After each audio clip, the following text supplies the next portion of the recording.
Voilà, petit tuto sur Shanks, donc Shanks le roux de One Piece. J'ai fait aucun dessin de One Piece, donc je me suis dit pourquoi pas faire un personnage en tutoriel, et c'est tombé sur Shanks. Ça fait longtemps que j'ai pas fait de tuto, et là ça va être une vidéo, donc une vidéo où je parle du début à la fin. C'est plus pratique je trouve que les écritures.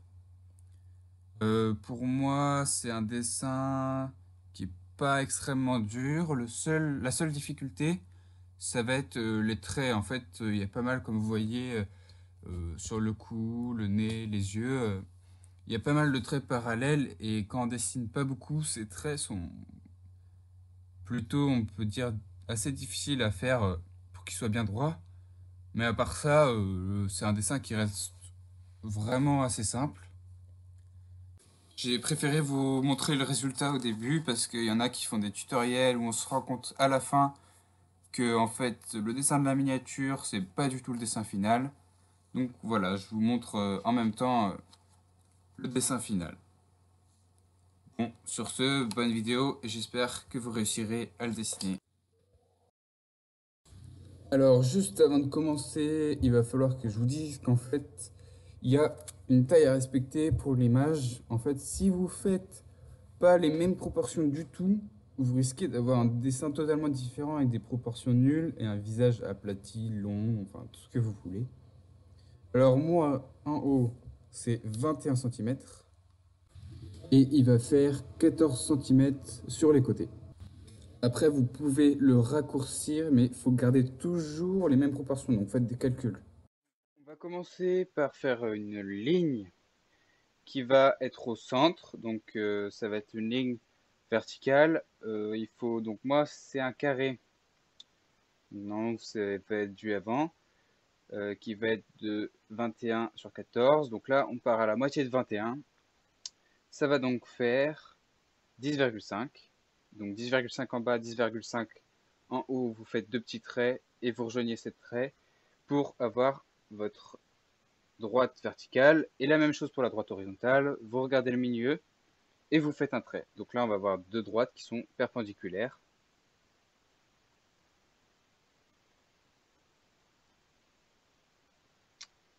On va ensuite donc faire deux droites qui vont être à gauche et à droite de la ligne verticale du milieu. Donc c'est pareil, on calcule la moitié de la distance entre la ligne verticale du milieu et le bord de la feuille. On fait une droite verticale, donc d'abord à gauche, puis à droite, d'abord à droite, puis à gauche, on s'en fout tant qu'on a les deux lignes qui sont verticales.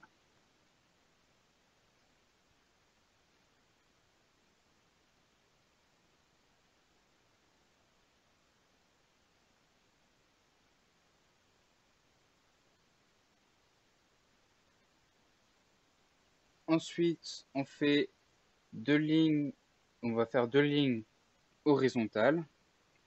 Donc là, on prend la moitié entre la ligne verticale du centre et le bas de la feuille, et on trace un trait. Et ensuite, on prend donc la moitié de la distance, encore une fois, entre donc la ligne qu'on vient de tracer et la ligne horizontale du milieu. Et donc là, on trace encore un trait, ça va être le troisième. On va maintenant tracer une ligne en diagonale qui part de la dernière ligne horizontale et donc de la ligne verticale de gauche jusque tout en haut de la feuille sur la ligne verticale du centre. Donc voilà, on a une droite en diagonale et on va tracer une droite qui va partir entre la ligne verticale, horizontale du milieu, pardon, et la ligne du haut. Donc là, on va faire encore un trait horizontal. Donc comme je viens de dire, qui est entre la ligne horizontale du centre et le haut de la feuille.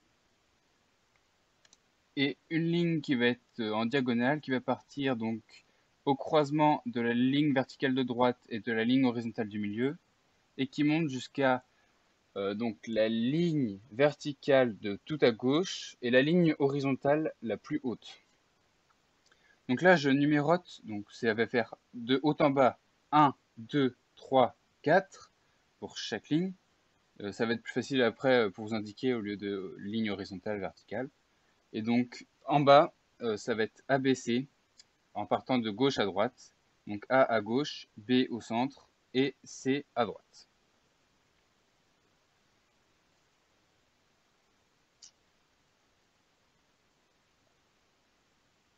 Ensuite, donc une ligne diagonale qui part du bas de la ligne C jusqu'en haut au coin de la feuille. Voilà, c'est plus simple tout de suite.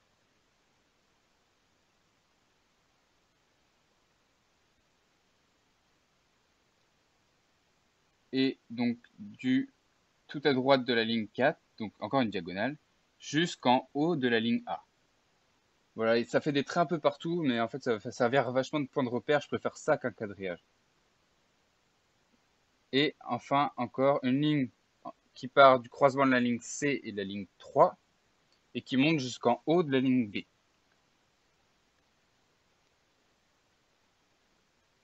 Et là, on a fini, on peut commencer. Donc, on va faire juste un point de repère qui va partir en dessous de la ligne 4 et un point de repère qui va partir à peu près entre la ligne A et B, mais plus vers le B, donc pas totalement au centre. Et donc, vous tracez une diagonale entre ces deux points.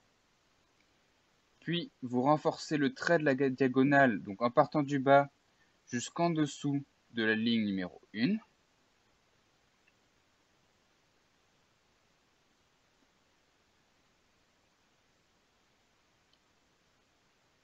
Voilà.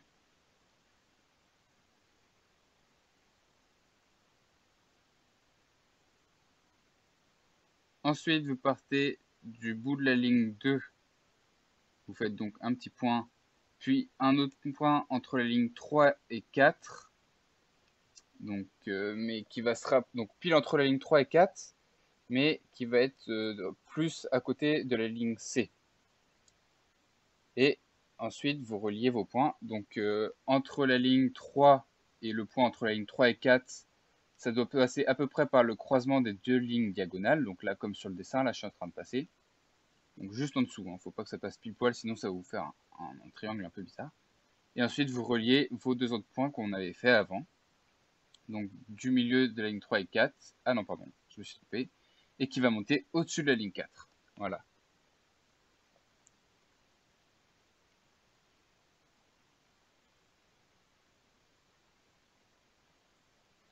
Ensuite, on va partir donc au niveau de la diagonale, voilà. À partir du triangle, vous commencez votre trait. Et on va descendre le trait, ça va être pour le côté du visage. Et il va descendre donc sur la diagonale un peu au-dessus de la moitié entre le bas de la feuille et la ligne numéro 1. Donc voilà, j'ai fait un petit trait. Et là, vous reliez. Faut pas relier sur la diagonale, mais légèrement à droite. Voilà. Donc là, on a fait le côté, donc la mâchoire. Je trouvais le mot.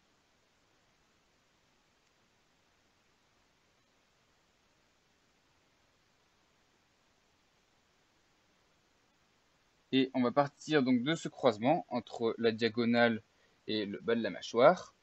Je fais un petit point de repère entre la ligne C et la droite, donc le bout de la droite de la feuille, qui va être la moitié en fait, entre le C.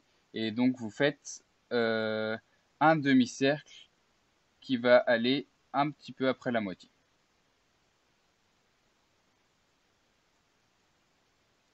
Puis on va faire, donc en bas au croisement là, on va faire trois traits un peu arrondis.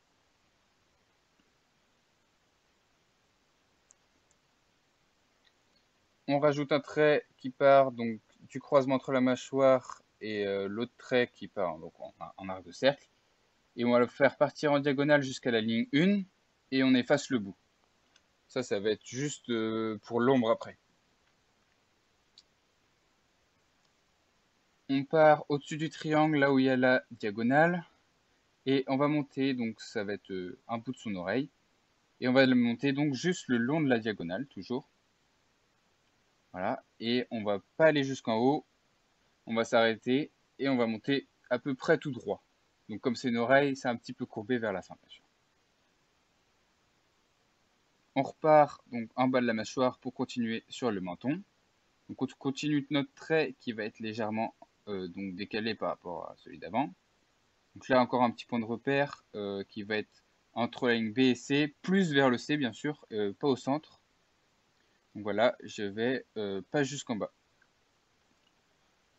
Et on va partir un petit peu à gauche. Donc vous voyez là le croisement, je fais un trait pour remarquer un peu entre la diagonale et la ligne numéro 1. Donc là je continue le menton, bien sûr j'ai mis voilà, ma main devant. On continue le menton qui va être donc un peu plus droit, forcément, hein, le menton. Et on va remonter le trait un tout petit peu.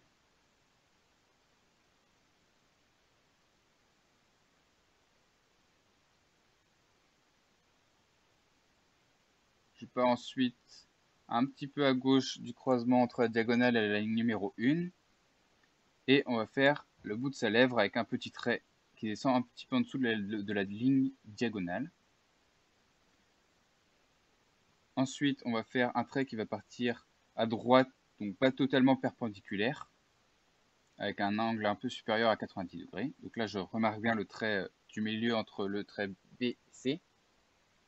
Et voilà. Et là, je finis le menton avec un trait encore un petit peu penché. Donc, vous allez voir, au début, le visage paraît un peu bizarre, mais c'est normal, c'est parce qu'on n'a pas tous nos traits. Et donc les ombres, après, ça va venir ajuster le visage. Donc là, on dirait que ça part mal et qu'il a un menton tout petit, mais faut pas s'inquiéter.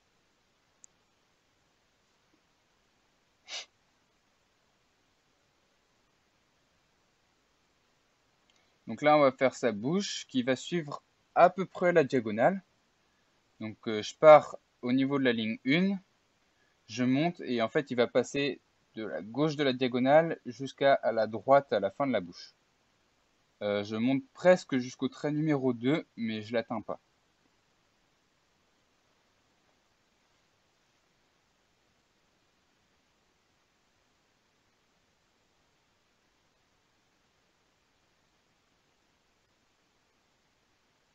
Maintenant, un trait perpendiculaire à la lèvre, cette fois-ci, donc 90 degrés, qui suit la ligne numéro 1. Et encore un trait, donc encore, alors j'ai dit parallèle, non, c'était perpendiculaire, pardon. Perpendiculaire à celui-ci, et qui monte donc au bout un peu courbé. Hop, on commence son nez. Donc son nez, là, cette fois-ci, c'est pas perpendiculaire.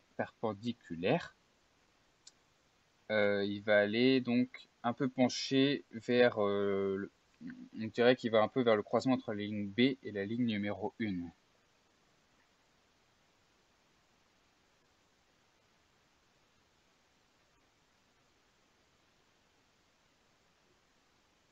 Donc là, je regardais si c'était bien les proportions. Ça sert à rien de refaire ce que j'ai fait.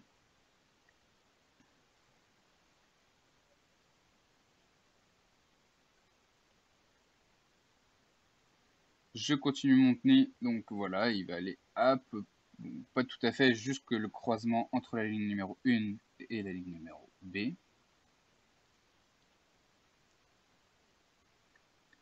Et là, pour bien faire mon nez, je repars tout en haut de la ligne A pour le front. Donc la ligne au début suit un peu la ligne A. En fait, c'est juste qu'il y aura une mèche qui va cacher. Et ensuite, je commence le front qui va se décaler de la ligne numéro 1, numéro A, et qui va monter sur la diagonale au-dessus de la ligne numéro 3. Donc voilà, j'ai fait un petit trait de repère.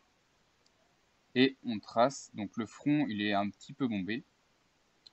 Je refais juste mon trait parce que j'avais fait plusieurs traits. Voilà, comme ça c'est plus distinct. Donc là, je continue le trait. Donc il va être plus parallèle au trait numéro 3, celui qu'on vient de faire. Ça va être juste l'arcade. Et je descends pour le nez qui va être un trait. Donc là, je fais juste le trait, c'est pas le nez. C'est un trait droit qui va permettre de faire mon nez un peu penché. Pour savoir où est la verticale, pour pouvoir faire mon nez. Donc, vous pouvez faire ce trait aussi, qui est là, et hop, je fais mon nez un petit peu penché par rapport à ce trait-là. Un peu après dans la vidéo, je crois que je reprends cette partie du visage. J'avais un nez un peu gros et j'ai corrigé pour avoir un nez un peu plus fin. Ce qui me paraissait vraiment gros.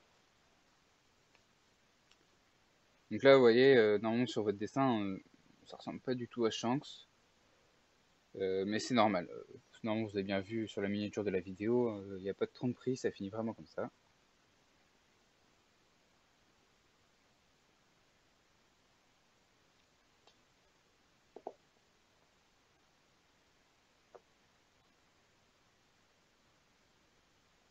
Donc là, ouais, j'étais pas sûr du tout. Je suis en train de reprendre ma lèvre pour réajuster. Je vais passer ça un petit peu.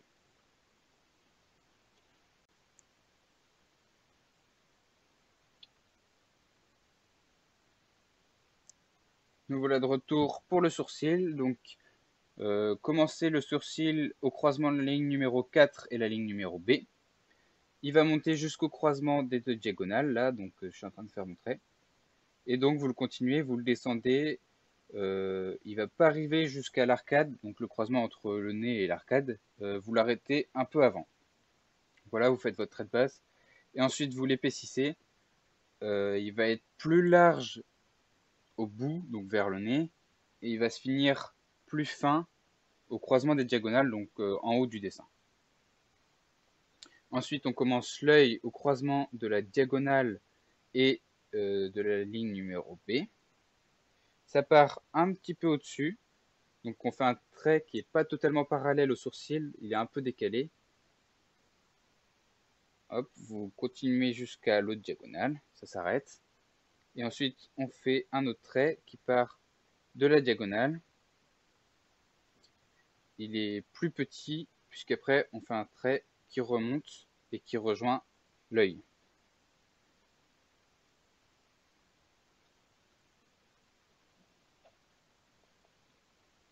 Maintenant, vous pouvez faire la pupille. Donc la pupille, elle finit en pointe en bas. Elle n'est pas totalement arrondie et elle est assez fine. Et ensuite, vous faites l'iris. Donc l'iris qui est plutôt une fente qu'un ovale.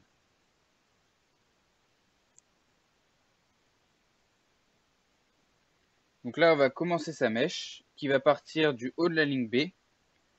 Elle passe au bout du sourcil. Alors attention, les mèches, il ne faut jamais faire de ligne vraiment droite, toujours un peu courbée. Donc voilà, on continue la mèche un peu courbée vers l'intérieur qui passe sur le bout de l'œil, qui descend droit, enfin pas du coup totalement droit, puis qui va retourner presque vers le coin de la bouche. Voilà, plutôt un peu au-dessus de la ligne 2. Et vous remontez le long de votre mèche, donc non, plus vous remontez à la racine de la mèche, et plus votre mèche va grossir, ce qui est normal. Donc elle va être plus fine vers le bout de la mèche, et elle va s'épaissir en montant. Vous l'arrêtez un petit peu au-dessus de l'œil, et en fait là on commence une autre mèche qui va venir passer dessus. Donc on continue cette mèche, voilà. Et celle-ci, elle va descendre également jusqu'au croisement entre la ligne C et la ligne 3. Et elle va descendre au-dessus de la ligne numéro 2, au niveau presque de la mâchoire.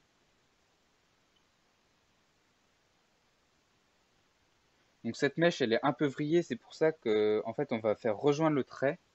Comme vous voyez, en fait, elle s'amincit et elle se réépaissit, c'est parce qu'elle est tournée. Et vous continuez au-dessus de la mèche, vous remontez votre trait jusque en haut de la feuille.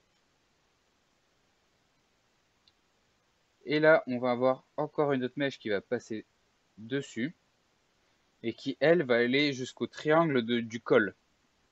Voilà. N'hésitez pas à passer sur le col encore une fois pour avoir une mèche qui suit. C'est pas grave, on gommera après. Et vous remontez votre mèche. Donc elle passe au niveau de la ligne 4. Vous la remontez au-dessus jusqu'au croisement avec la diagonale et la ligne C.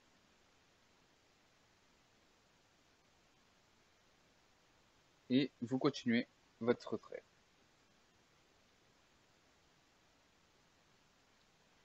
On va commencer une autre mèche qui va venir passer devant celle-ci. Elle va continuer, donc vous la continuez encore jusque là, jusque ce qu'elle passe sur la diagonale. Donc cette mèche-ci, je crois qu'elle va aussi... Ah non, elle s'arrête plutôt. Donc elle descend jusqu'à la 4e ligne et vous la remontez. Et entre ces deux mèches qu'on vient de faire, là, les deux dernières, on va en faire une autre qui va passer entre. Voilà, comme sur le dessin.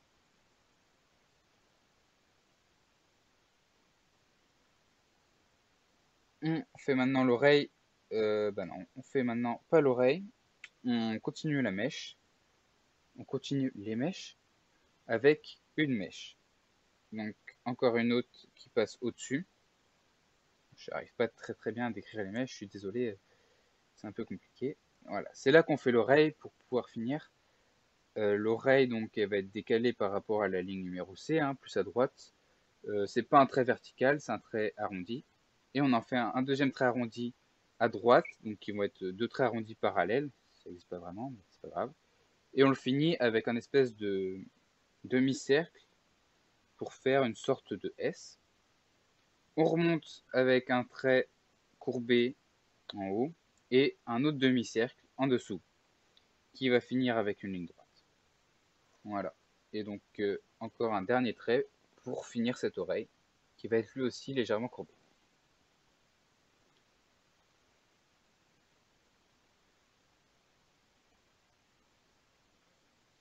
Donc là, il ressemble plus à Beethoven qu'à Shanks-Leroux et on va commencer à faire les ombres, la cicatrice et la dernière mèche et vous allez voir que c'est pas Beethoven, c'est bien Shanks.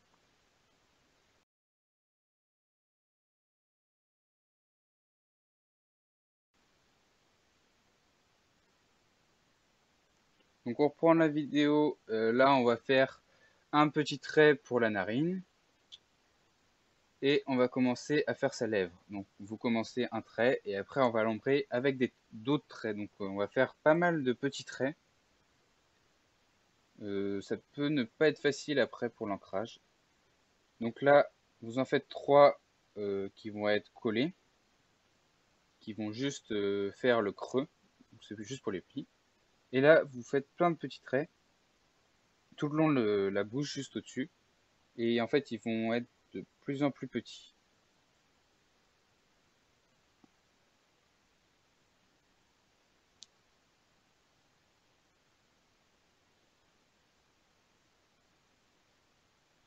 Ensuite on va commencer donc sa barbe et si on peut dire une barbe, c'est plutôt des petits poils. Les poils, faut pas les faire parallèles, sinon ça va pas faire l'effet d'une barbe. Il faut faire un peu dans le désordre. Il faut qu'ils soient sur la même ligne, comme vous voyez, mais qu'il y en ait un peu partout, des plus petits, des plus grands, un peu en diagonale. Donc vous faites une ligne où ils sont à peu près verticaux, bien sûr un peu décalés. Et après, quand vous descendez là, comme ça, vous les faites dans l'autre sens, donc plutôt horizontaux. Ils doivent être perpendiculaires, donc presque perpendiculaires. Et maintenant, on va s'attaquer à sa barbe. Donc là, c'est pareil, vous faites plein de petits traits différents. Vous pouvez même en faire qui ne partent pas du bas, qui sont un peu au-dessus. Et vous continuez un petit peu après ce qu'on avait descendu.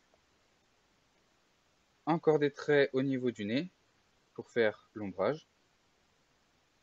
Donc il n'y a pas de nombre de traits spécifiques, vous faites autant que vous voulez.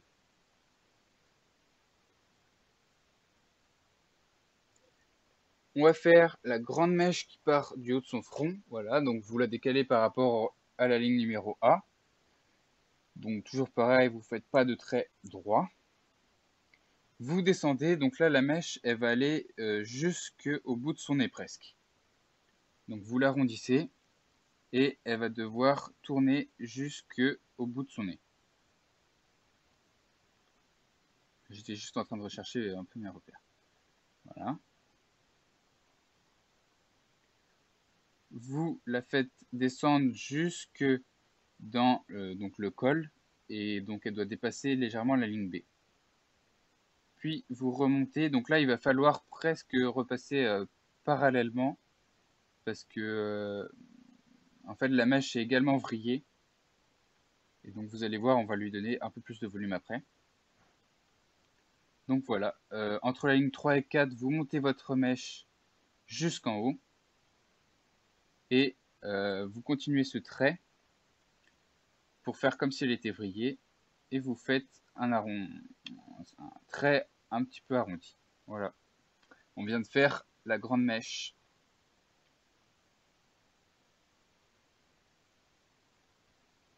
On va maintenant ombrer son visage. Donc on commence par faire juste les plis de la paupière. Et on va ombrer son visage avec des traits encore une fois pour le rendre encore plus expressif. C'est vrai que s'il n'y avait pas tous ces petits traits, il serait un petit peu nul. Donc on fait 2 traits pour la paupière et là on va commencer à faire les traits, les petits traits. Enfin, c'est tous des traits, mais là on va en faire qui vont être parallèles les uns aux autres. Ils vont descendre donc jusqu'au bout du sourcil, mais plus on va aller vers le bout du sourcil, voilà, plus on va faire des traits petits. Le but, ça va être qu'en fait, il y a une ligne imaginaire, donc une ligne, on va dire, invisible, qui va être horizontale. Vous voyez, ça fait comme si les traits, ils s'arrêtaient tous au même niveau. Vous continuez à faire vos traits à l'intérieur de l'œil, et ça nous fait comme un triangle. Là, on va continuer avec 2-3 traits sur les côtés, ainsi qu'à l'intérieur de l'œil, pour pas que ça fasse quelque chose vraiment d'uniforme. Un petit trait en dessous de l'œil, et on va continuer avec les plis en dessous de l'œil et d'autres petits traits. Voilà, vous faites à peu près comme moi, c'est pareil, il n'y a pas de nombre spécifique. Vous en faites autant que vous voulez, ça ne va pas changer le dessin si on a 3 au lieu de 4, ou 4 au lieu de 3, ou 5 au lieu de 3. Il ne faut pas par contre que vos traits soient super serrés, il faut quand même qu'ils soient un petit peu espacés. Faites pas des hachures, vraiment des traits. Enfin, quand je dis hachure, je veux dire, faites pas un seul coup de crayon pour tous les traits. Donc là, on va commencer ces cicatrices. Donc ça part au niveau de l'iris, ça monte jusqu'au sourcil. Faites un petit peu plus décalé vers la gauche, vous allez voir. Donc suivez pas mon trait que je suis en train de faire. Je vais l'effacer.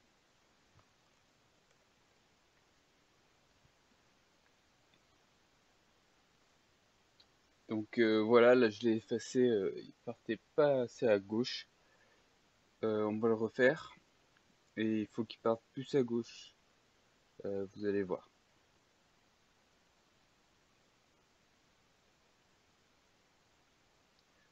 Donc là, je le monte, et donc il va arriver normalement jusqu'au niveau de la diagonale qui passe en haut. Mais il faut qu'il soit vraiment décalé vers la gauche, plus comme si c'était une continuité de la pupille de l'œil. Donc ça se finit plus en pointe. Faut pas faire des traits vraiment droits, mais un peu saccadés, hein. C'est une cicatrice un peu sale. C'est-à-dire que, bah, vous voyez sur le dessin à gauche, ça ressort un petit peu. Et ensuite, vous faites en dessous. Donc en dessous, elle part un peu en biais. Parce qu'il y a le creux en dessous de l'œil qui fait que ça dévie la cicatrice. Donc vous faites un trait comme si c'était la continuité, enfin 2 petits traits, comme si c'était la continuité de la cicatrice du haut. Et ensuite vous partez vers la droite. Elle doit passer sur la mèche. Donc là je fais le même plus petite à gauche de la cicatrice qu'on vient de faire. Et je fais la continuité qui se trouve en haut. Donc voilà, c'est pareil. Toujours pas des traits droits mais un peu saccadés. Et ça finit en pointe vers le haut. Et celle-ci est légèrement moins grande que celle de droite.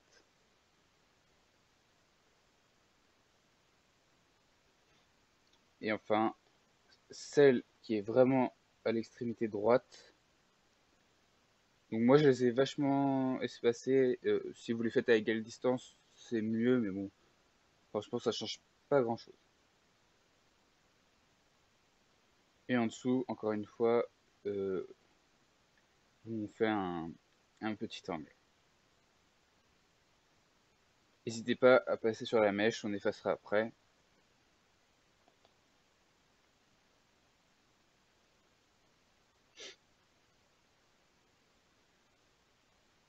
Donc là, vous faites des petits traits à l'intérieur de la cicatrice pour l'ombrer. Vous faites pas jusqu'en haut sur la cicatrice du haut et pas jusqu'en bas sur la cicatrice du bas. Vous voyez, je monte pas jusqu'en haut.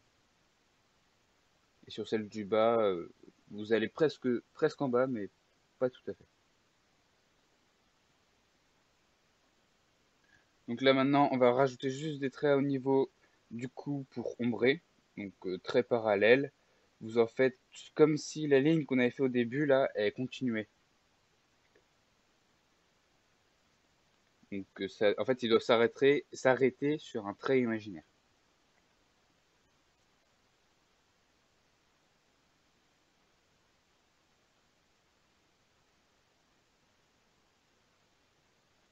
Donc maintenant, on va faire, donc vous faites les mêmes traits que moi, je vais pas réussir à vous expliquer à l'intérieur des mèches. Et si jamais vous voyez vraiment pas, bah attendez qu'il y ait l'ancrage. Je tiens juste à préciser là pour la mèche que je viens de dessiner, où je viens de faire des petits traits, donc celle qui est au niveau du nez. Euh, Essayez de la faire un peu moins large, vous allez voir à l'ancrage, moi j'ai fait une mèche vachement grosse et elle fait pas du tout réaliste. Donc voilà, continuez à faire des traits comme sur la vidéo. Vous inquiétez pas si vous voyez pas, il y aura un ancrage à la fin. C'est pas obligé qu'ils soient totalement comme moi, hein, c'est des mèches. Si les traits ils sont pas exactement pareils, c'est pas grave, faut pas s'inquiéter.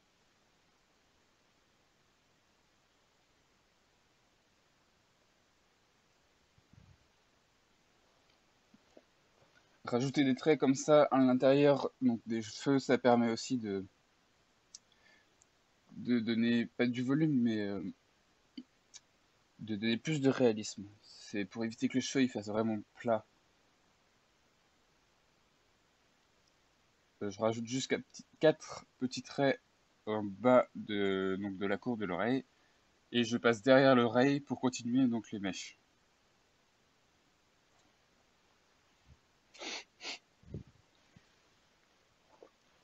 Voilà, finissez les mèches. Et là, bah voilà, on a fini le dessin au crayon à papier. Il reste l'encre.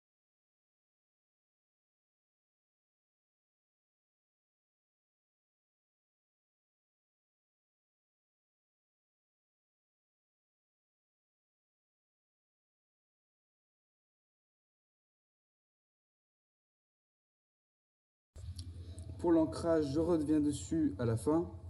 Alors le but, ça va être d'utiliser un trait épais. Moi, pour ma part, ça va être du 1,2. Si vous dessinez avec un stylo, n'hésitez pas à repasser sur vos traits pour que ça fasse plus large. Vous voyez, au niveau du front, du nez, on a un trait plus gros. Variez un peu aussi les lignes parce que si vous faites tout le dessin avec la même épaisseur de trait, on va finir avec un dessin qui va paraître plat. Moi, je vous conseille, si vous avez un feutre pas trop épais, bien sûr, de faire la plupart de l'ancrage avec ce feutre. Par exemple, le front, etc. Ça va être plus simple. Et pour l'ancrage au crayon noir, on va faire, comme vous voyez, juste son col et la partie qui est en dessous de son menton. Donc ça, c'est pareil. Moi, c'est du Pro Marker. Vous pouvez utiliser un feutre. Voilà, j'espère que cette vidéo vous aura plu, que vous aurez réussi à dessiner Shanks jusqu'au bout et qui sera proche de l'original. Je vous incite à laisser des commentaires pour me dire ce qui est bien, ce qui va pas, à mettre un pouce bleu et à vous abonner à la chaîne, bien sûr, si vous avez bien aimé.